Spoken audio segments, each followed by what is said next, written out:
Hello, welcome to Karma on Deck. I'm Karma. This is your Taurus weekly reading for the week of December 3rd. So, good morning. All right, so I'm getting these done pretty early today. I have an appointment, so let's see if I can get both of these knocked out for you guys. So, we're going to be doing Taurus and Gemini. Ooh, my two partners here in crime, Taurus and Gemini. So, let's take a look and see what the gameplay is for you. So I titled this Taurus, this is where the rubber meets the road, because I feel some energy for you. On this one, I feel like some deep awarenesses are coming up. So let's dive in and take a look and see. Thank you for hanging out with me. First thing that comes up is the Empress. So if you understand anything about the Empress, she's literally all about protection. So the Empress is one of those individuals that is in the major arcana that stands alone. I mean, they all do, because in the Fool's Journey, which is what we call the majors, is these different positions in life. And for you right now, Taurus, you're getting the Empress. So when the Empress is in play, hi, darling. Hi, Sally. This is for you.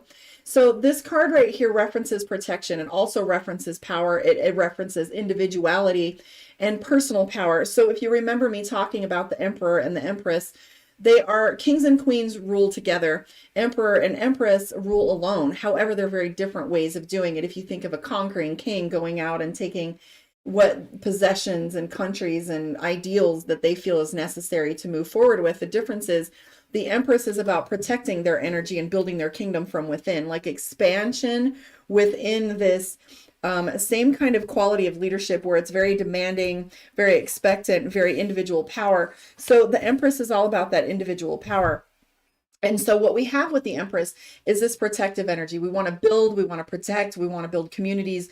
We want to be of that kind of energy, right?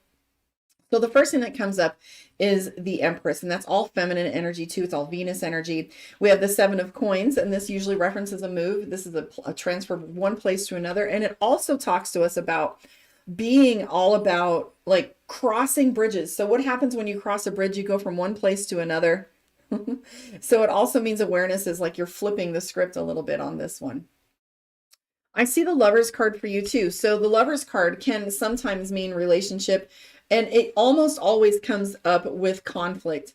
It always comes up with a decision to be made. And if you look at this card, it doesn't look like a good time. I mean, I'm sure that could be a passionate embrace, but it's two opposites coming together. And when opposites come together, there's often a clash. Now, when you get it right, it's like a centrifuge of two energies. When they pull apart, they spin and create like a perfect center. But when that agreement is off, and when we have two people that are coming with this energy, it can clash at times. And the Lovers card is in play, so it tells me that there's two polarizing energies going on for you. I'm also picking up the King of Wands and the Hierophant. Now, King of Wands is leadership too, whereas you know that in order to protect what you have within and what you have to do and the things that you need to accomplish, that you also have to go out and be of action. So, but at heart, even though you're being of action, at heart, you know that it's for the purpose of protecting your kingdom. I see the Hierophant too. So the interesting thing about the Hierophant is oftentimes it can talk about higher education, but it also references stubbornness, and it's Mars too energy. If you look at the bottom of the card, we have the Mars symbol here, Taurus symbol, and it talks about like you being, sorry, it's not Mars, but it has the Taurus symbol on the Hierophant, which can mean arrogance, stubbornness. It has to do with, you know, who's pulling the strings, who's out there tugging on your life, who's making the shot, who's calling the shots, who's making the calls. And so sometimes we start to look at our life and start to pay attention to like the machinations that are going on with it, you know, and like how the strings are being pulled. But what I'm seeing for you is this dichotomy of energy. You have the Two of Wands, and the Two of Wands is your two different. So the difference between the Two of Swords and the Two of Wands is that you have these two different ideas. These are two different paths and these two advices, and it's the devil on one shoulder and angel on the other, where this self-doubt starts to trickle in. However, in that moment where you're feeling like you're being pulled in two separate directions, you have this like awareness of like, I'm not being pulled at all. How about that? Okay. And so while you have this awareness, things start to suddenly get easier. Look at that. Like the conflict is moving away from you. And then beyond that, you like letting go. So in the card preceding this one, I think it's the Seven of Swords. I think it's one of the other swords cards, Four of Swords, I think, were five, where he's actually like holding on to these blades by the sharp edges, and he finally just like lets them go. So that's the difference between like wanting to make things happen, forcing them into a box, square peg, round hole kind of thing. But this is actually where you surrender and let go. I'm seeing the Justice card, the Temperance card, the Three of Swords. Misunderstandings. You might be feeling as if this Mercury retrograde energy is coming up. X is popping out of the woodwork. I don't know why I'm saying this, but you might be having some sexual chemistry and energy coming from other people that you hadn't expected to. Three of Swords, which is miscommunication. You have the Justice card. So be aware there's a difference between justice and judgment. So justice has to do with legal matters and exactness. So perhaps you're putting some people up against the measuring stick, the benchmark, and you're going, this is time to be really super decisive. And maybe you're doing something you haven't done in the past, which is making like a list, like making a pros and a cons list. Okay. Because ultimately all Taurus wants right now is balance. You want to get what you put out. You want to be able to have received and receive what you give. And if it doesn't meet that measure, I feel like you're starting to like walk away. I do see something else for you too. You have the Hangman and the Queen of Cups, where it comes from this energy of waiting and the pauses. Now it's interesting that I've been answering questions in regards to the pauses because people get super frustrated with the pauses. And I was talking to a client yesterday and she's like, well, is anything else coming for me? Because the big question was a love or lover or relationship. And when she was dissatisfied with the progress that was happening with this certain connection, the next question was, well, what else is out there? Is there something? Is there a relationship, right? But what happens with all of this is there are moments and pauses where we grow. An apple tree does not produce apples all year round. It has to go fallow. It has to shed leaves. It has to renew. It has to bring in water and nutrients and seed again. And when it's going through that growth process, it looks like nothing's happening. But truth be told, during these pauses, during this Hanged Man, during this beautiful pause, you have the growth period. And I think sometimes with our society and with our instant access to resources and commodities that we expect spiritual growth to be the same. But there are absolutely no shortcuts. You cannot microwave your life. You cannot go, well, I don't want to be depressed anymore without doing any actions. Well, I can't, have the career that I want without going to school or at least knowing what it is that is required of me to bring to the table. You can't have the relationship without first dating or even dating, fuck that all. Guys, listen, you got to know what you want. You have to absolutely know what you want because otherwise you're wasting each other's time. Well, he's a good guy. I should try and make it work. Stop shooting yourself, guys. Speak to what you want and hold the ground, hold the line. Okay. I'm also seeing the Queen of Cups. So Taurus is extremely emotional right now. You've got your emotions bubbling to the surface and you're not quite sure how to express them. And here's what's true for Taurus. A Taurus would rather punch someone or cry than let you know that they're going through something and they're fighting these emotions. You'd rather fight your emotions than like just let them out and let them be what they are without judgment. And so you judge yourself in these processes of emotions. So your advice for all of this energy that's going on is the Magician, which has to do with speaking. It's go time, guys, it's go time. This is no more dress rehearsal. So speak to what you want. Speak to what you want and go for what you want, because with the Empress in play, you know that you have to protect your energy, but then you also have the King of Wands, which gives you a perfectly wrapped package with a bow of everything that you want without having to like do the work and plant the seed. But here's the thing, you can't plant the seed and make a pie tomorrow. You got to let these things grow. You got to let them expand. You've got to let them show themselves to you. And you got to have like due caution for the path. Woo! All right. Sorry, guys. Here we go. This is your Taurus moon reading.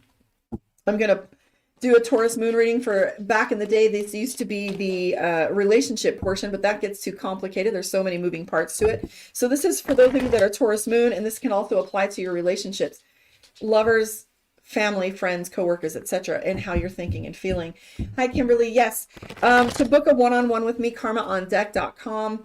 If you want tarot lessons or coaching, all the services are on there. Like, subscribe, and share. For those of you on my other social media platforms, please join me on YouTube. That's where I would love your support. Okay, Taurus moon, here we go. 7 of Wands. I'm curious to see what your congruencies are. 7 of Wands. So here's the thing. Okay, Taurus. defensive much. 7 of Wands. So I'm not trying to hurt anybody's feelings, but sometimes karma needs to just like unpack some shit. So here's what's true.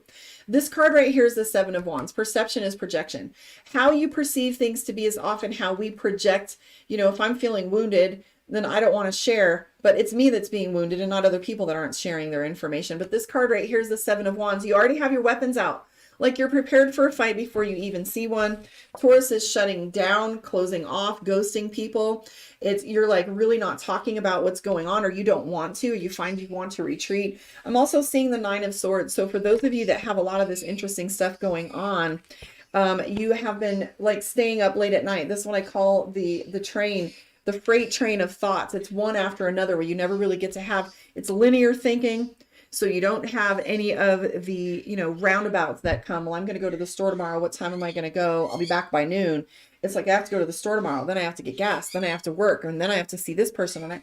And there's constant tasks in front of you so that you're chasing these thoughts. And then it percolates over into the nighttime. I'm feeling like Taurus isn't getting any sleep. We have the Knight of Cups. Oh, let me slow down and breathe for a second. Because what I'm seeing for you guys, there's so much that I see, and I have to get to Gemini too. So the Knight of Cups is emotions. And this is, you feel inexperienced with your emotions. You feel as if, they're going to explode and hurt someone. Like you feel like if I say the thing, or if you knew the depth of my sadness or my overwhelm, like there's overwhelm going on here. There's 8 of Cups, this level of wanting to quit because you feel like if I'm doing it alone, I don't want to do it at all. I have the Knight of Cups, which is your emotions bubbling over when you don't feel as if you can express them properly until you're bottling them up, and suddenly they're popping off in these places you don't want them to. And that's the true problem with not expressing your emotions, is the fact that when they percolate over, then you're lashing out. So clearing the energy, taking a deep breath and saying the thing in peace is much better than it riding you like a bucking horse. And here they come with the prod, and next thing you know, you're kicking and bucking, and you're a bull or a horse, and you're bucking and you're throwing the bird because you're just so frustrated at holding these emotions in that you end up fighting. And then you also have this I want to quit, and then you have this overwhelmed. And I don't know how many of you are doing this part, but I'm seeing that some of you are doing the social media stalking where you're like, what are they up to? What have they done? Oh, I noticed they're watching me, or whatever it is, you're obsessing about some of this information. And the other thing about Taurus right now, you have the Queen of Wands, and the Queen of Wands is all about, you'd rather look perfect than have anybody know what's going on under the surface.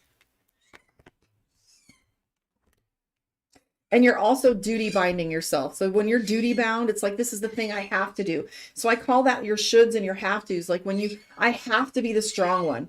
I have to be the first one to speak. See, there's Cosmos shrieking. Cosmos! Cosmos putting in his 2 cents, speaking of peace. So I see the 10 of Wands, which is burden. You kind of feel like I have to carry this weight. I have to say this thing. I have to do all the things. No, you don't have to do all the things. The 6 of Pentacles is support. Like Taurus is adamant about not getting support right now. Like, I don't need your help. I don't need your help. Add the adjectives in there. Okay. And I see the Ace of Cups too. So you're like abundantly overflowing with emotion. I don't know if that's accurate for you guys, but that's what I'm picking up. I'm also seeing that the drive that Taurus has right now is about balance. The Temperance card is all about balance, like give and take. Like I can't keep giving without someone, giving to me. And so all I have to say to that, guys, is like dead ass. I'm going to pull a card for you from Divination of the Ancients now and see what your message is from there. But like dead ass, guys, you don't have to do it all alone. And it's like killing you. It's like bleeding. Your fingers would be bleeding to type the words, help me. You know what I mean? Ask for support. All right. So here's your card from Divination of the Ancients. Holy shit, 15 minutes. Perception. Boom. Am I good or what? All right. Check it out. Runes. Perception. I was just saying perception is projection. Check yourself. Check yourself, Taurus. And I'm not saying you did anything wrong or that you are doing anything wrong, but check yourself where you're, like, your perception is coloring everything that's going on around you. So use some caution, tread softly, start asking the question, how can I support you to others, and listen to their answer and actually be genuine with it. and start to see if you can be the thing that others need, so you can practice with what it looks like when you ask for that support yourself. Thank you for hanging out with me. I got to shut up now. Catch you guys on the flip side. Love and light. I'll see you, Gemini.